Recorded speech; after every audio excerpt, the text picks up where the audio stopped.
Okay. Thank you, Marcus. Actually, I was excited when I was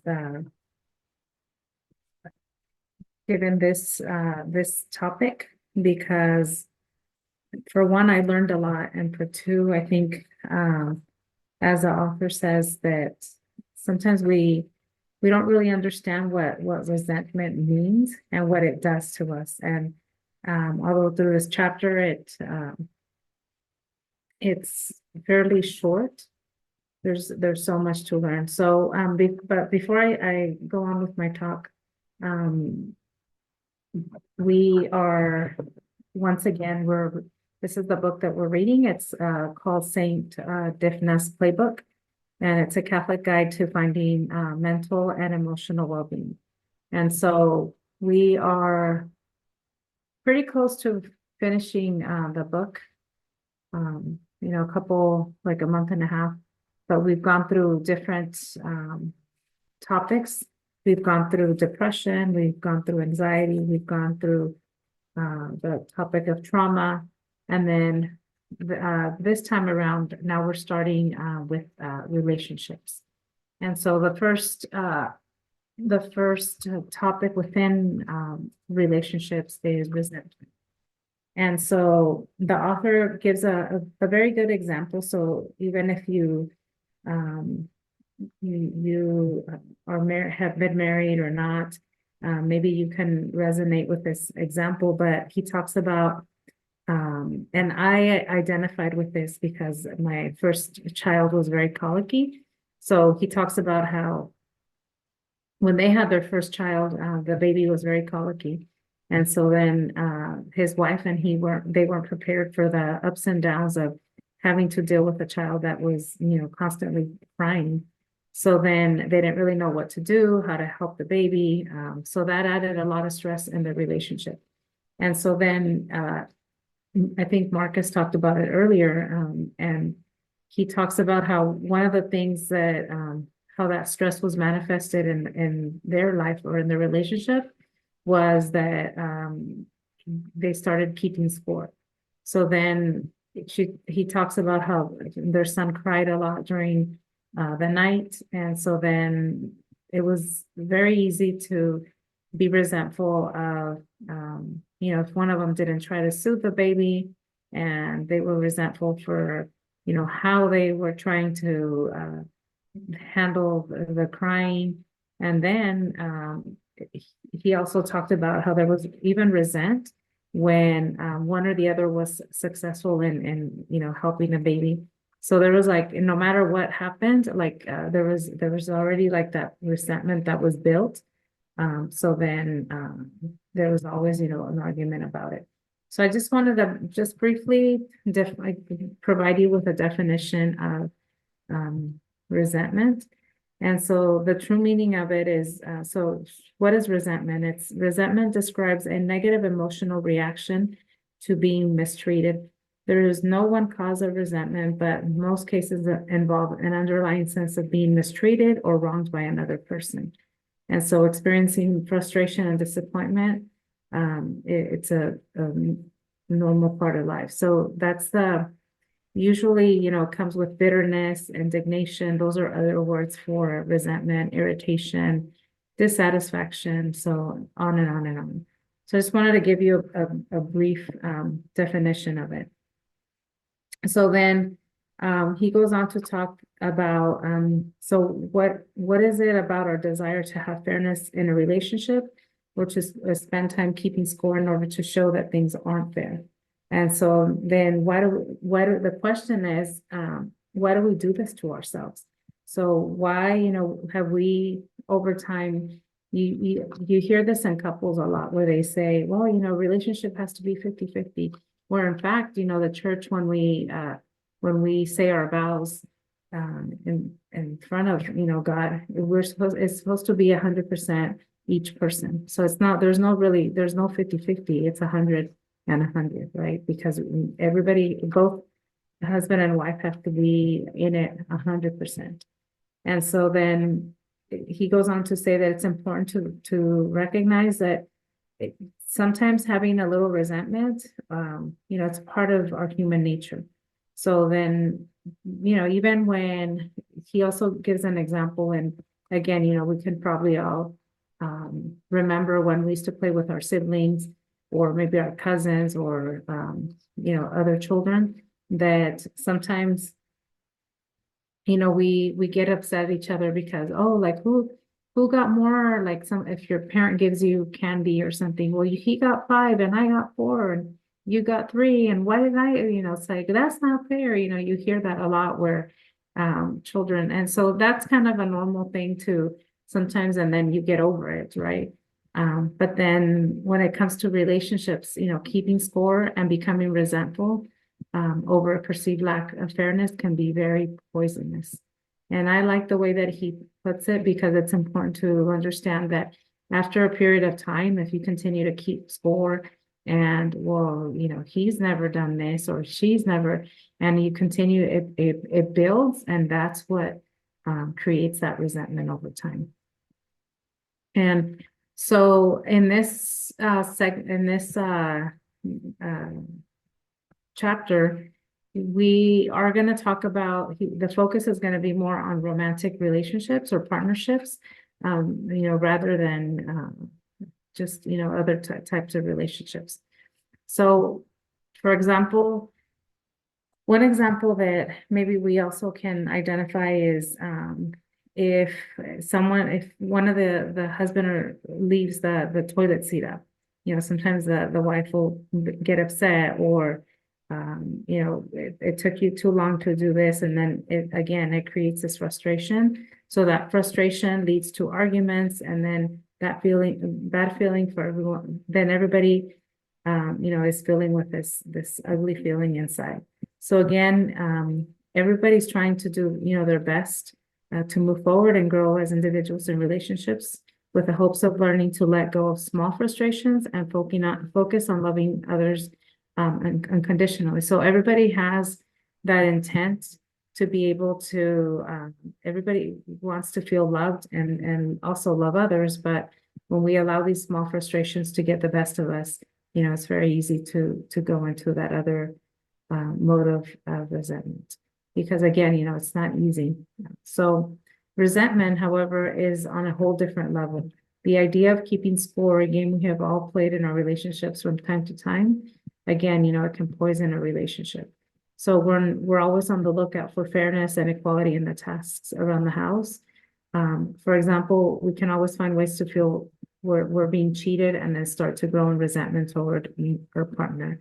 So sometimes I've seen relationships, and then when I was in a relationship, it's like no matter what you do, when that person is keeping score, like and has built that resentment, and the relationship has become poisonous or toxic, it's like no matter what you do, it's like everything is wrong. Well, because remember you, and because this, and it's like it's like you feel like you can never get out of that of that situation. So when you harbor resentment against someone, it creates this disconnect and in your ability to be able to have empathy for that person. So when something happens to that person, I've witnessed, when a partner maybe falls, well, that's what you get for, being rude to me, or it's like there's no empathy for that person if they fall or they hurt themselves, because you're always thinking, well, that happened to you because, you're not being nice to me. It's all those comments are very poisonous. And so then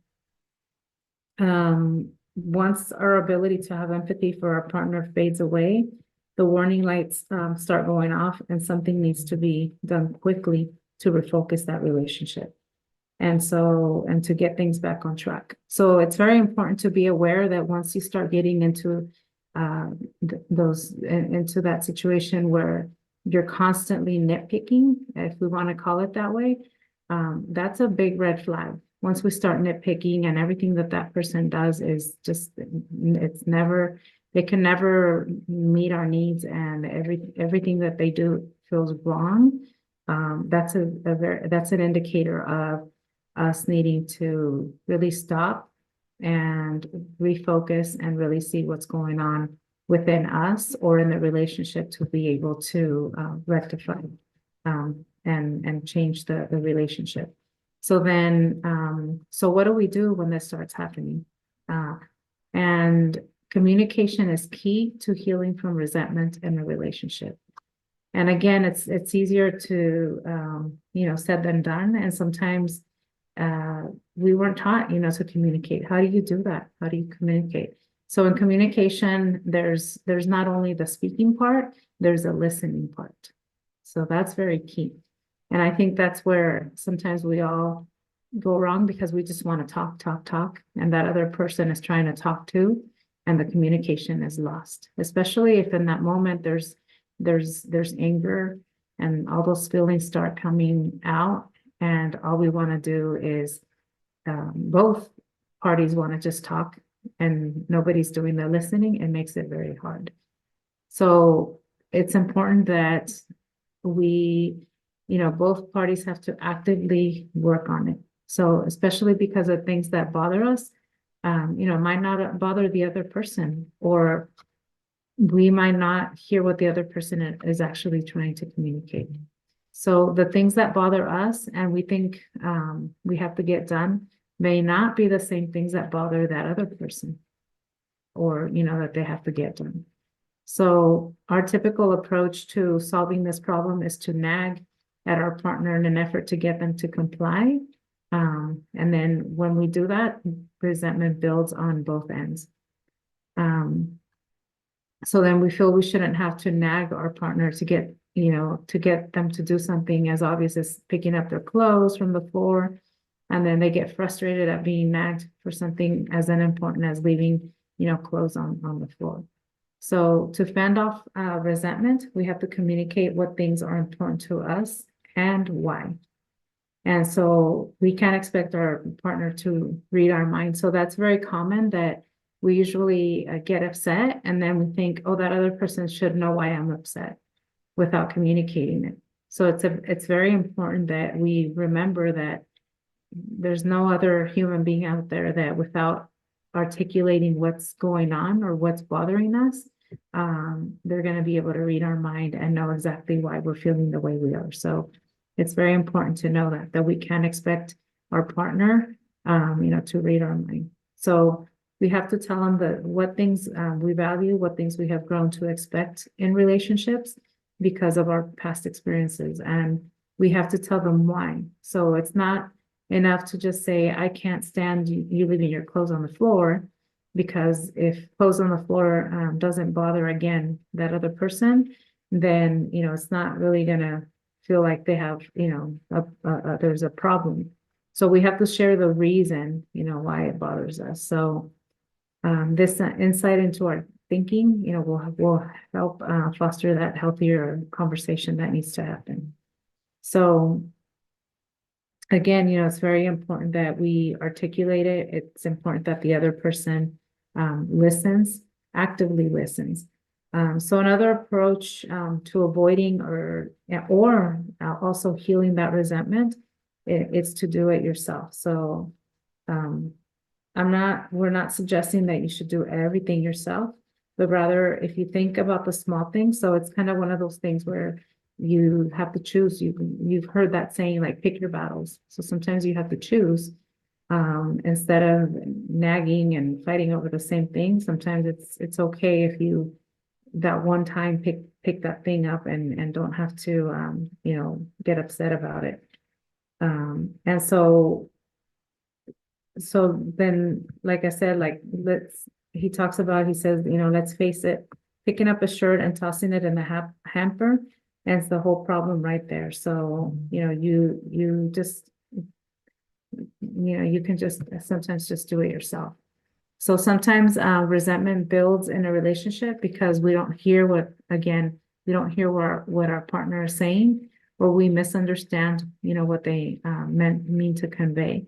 So again, active listening is a skill often that is suggested in couples therapy to address this, and it actually really works, because again, if you're not actively listening and there's more talking, or you're not going to reach any type of consensus. So it's important that, one is speaking, the other one is actively listening and really trying to understand where the other person is coming from. So it does take effort to learn to listen to our partner instead of focusing on our thoughts or formulating our response.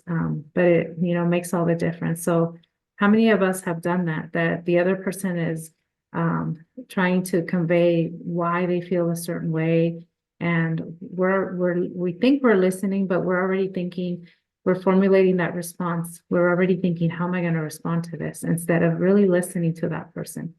Because I know I've done it, and again, it's very easy to do because you're listening to respond rather than listening to understand. So it's very important that we listen actively without thinking, what am I going to say to this?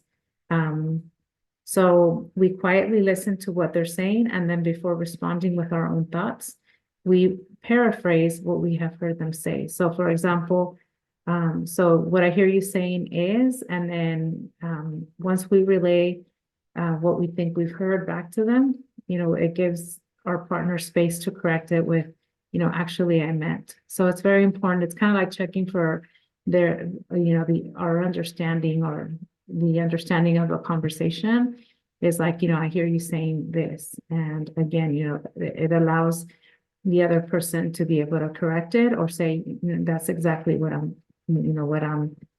trying to convey in this conversation. So with this technique of active listening, it can really help mend that relationship.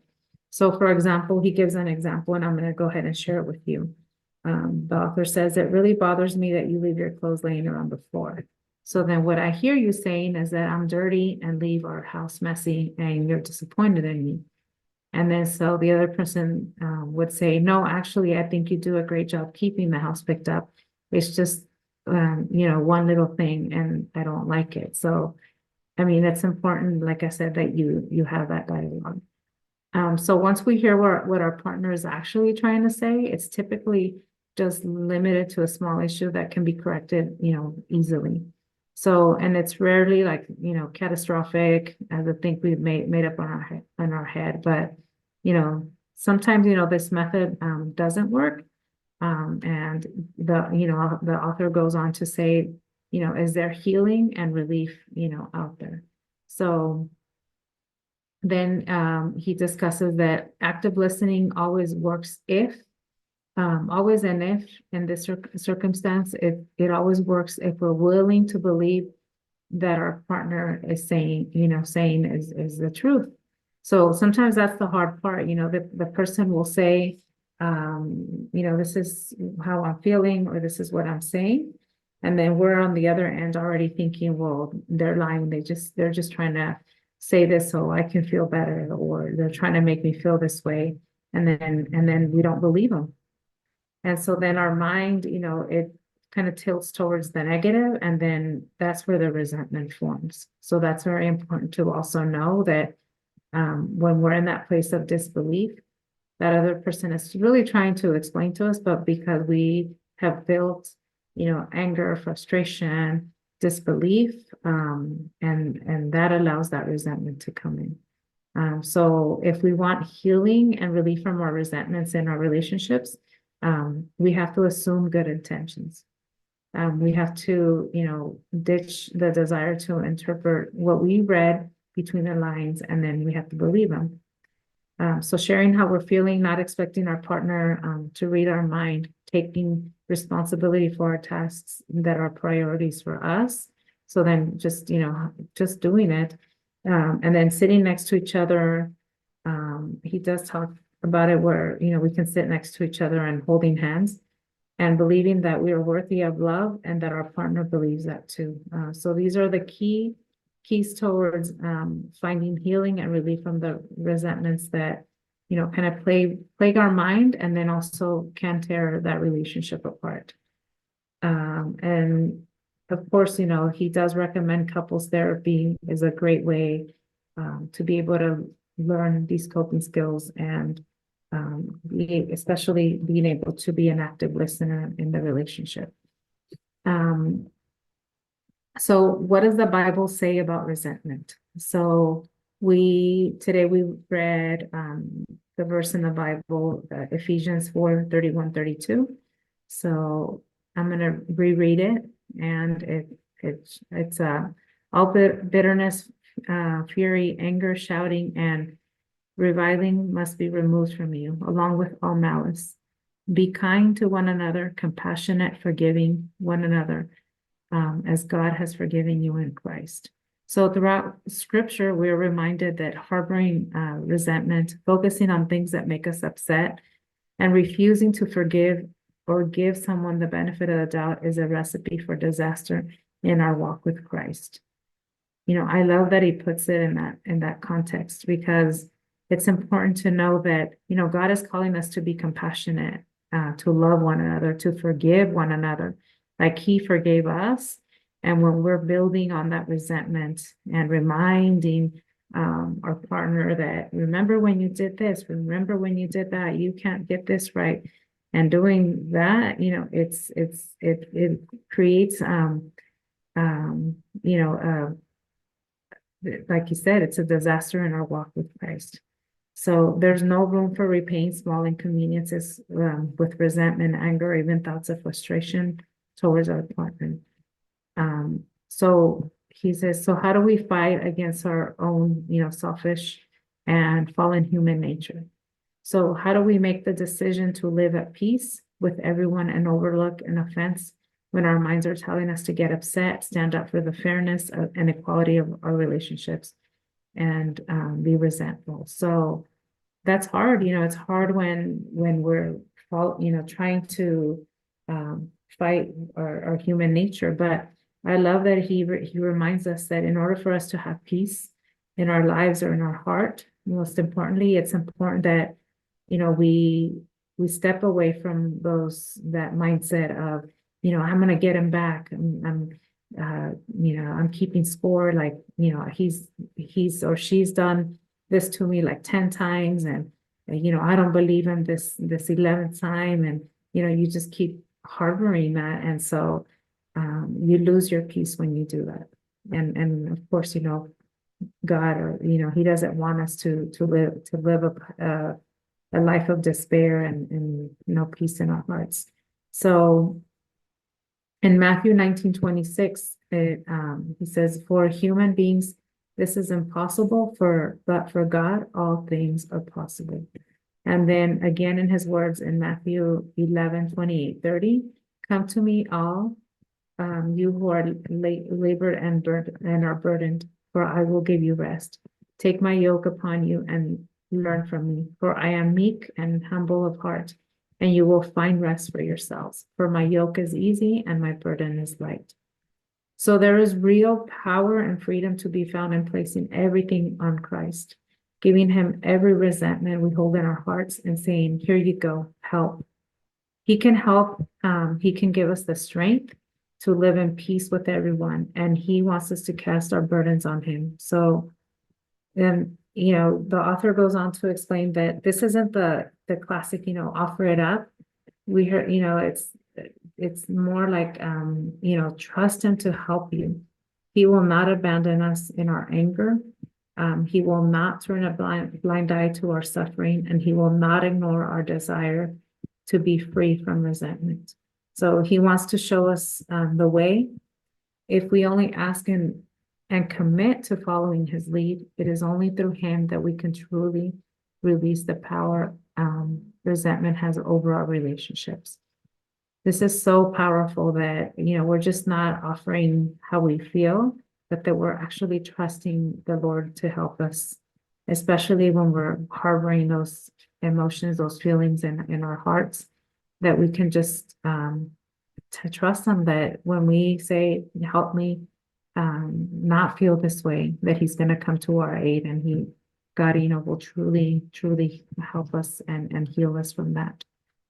So what do the saints say about resentment? Saint Augustine really drives home the destructive power of resentment. And he says, resentment is like taking poison and hoping the other person dies. So the resentments we hold either in the silence of our hearts or that we say out loud in moments of frustration have the potential to rot our relationships from inside out. When we recognize that we're doing to ourselves and our partner, we have to be willing to fight back against our inclinations towards resentment, root it out, and join our partner in moving the relationship to a healthier and more peaceful place. I love that because it's so important that we recognize when it's getting to that place where I've heard that in couples where they say, I hope my ex-husband dies, or I hope my partner, falls or something. Like they're wishing unwell situations to happen to their partner because they're so upset and so hurt in their heart. So then one holy hero is Saint Rita of Cascia. Rita was born in 1381 in Italy. Her parents were noble and yet known to be charitable. And so despite her early request to be admitted to a local convent, her parents arranged a marriage for her at age 12. So while arranged marriages at this age were somewhat common at that time, her experience was not a happy one. The husband that they arranged for her to marry, he was physically and verbally abusive, and he had affairs for many years. So no one would have judged her for harboring resentments, right? Because of the given all the abuse and difficulty she had to face in the hands of her husband. And yet she preserved in her holiness and humility in spite of it all. So when her husband was murdered 18 years into their marriage, Rita forgave his murderers and prayed that their sons who wanted to avenge for their father's death would also forgive them, which they did before their own early deaths. So free from her husband, Rita was finally able to join the convent, and she spent the last 40 years of her life in the Augustinian convent of Cascia. And then 15 years before her death, she received a stigmata like thorn, who would, in answer to her prayers, to be more profoundly conformed to the passion of the Lord Jesus.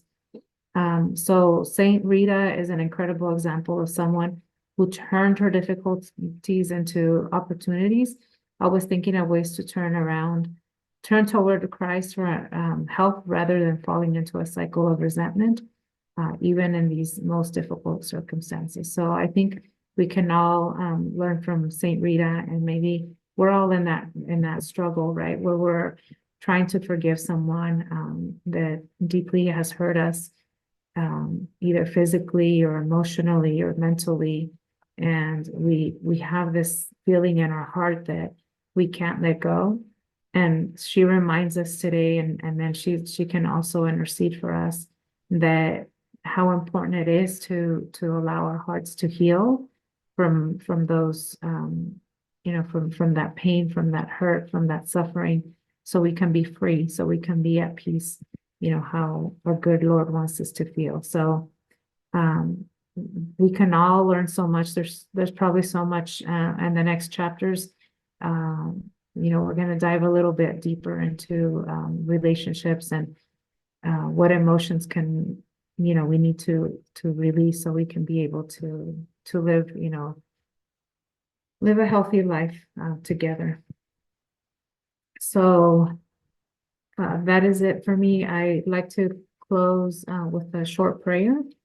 And it says, when you stand to pray, forgive anyone against whom you have agreements, so that your heavenly Father may in turn forgive you and your transgressions. So I love that, because we,